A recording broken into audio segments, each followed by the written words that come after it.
ఇట్లా 1/2 inch dot పెట్టుకుంటాం. ఇది కూడా మనకి 4 ఇంచెస్ మార్క్ ఉండాలి. 4 ఇంచెస్.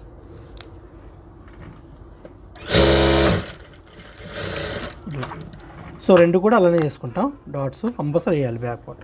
ఇలా డాట్ వేస్తే మనకి ఫిట్టింగ్ కూడా బాగుంటుంది బ్యాక్లో.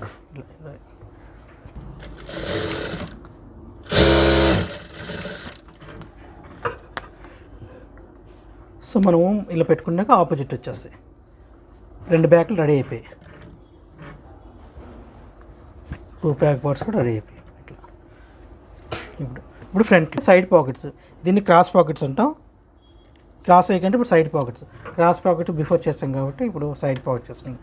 సైడ్ పాకెట్స్ అంటే ఫ్రంట్లకి ఏంటంటే ఇక్కడ పైనుంచి 2 ఇంచెస్ వేసుకుంటాం గ్యాప్. ఇట్లా పెట్టుకున్నాక ఇక్కడ నుంచి 6 ఇంచెస్ అంటే మనం వేలు వెళ్ళడానికి ఇక్కడ కాట్ ఇంత గ్యాప్లో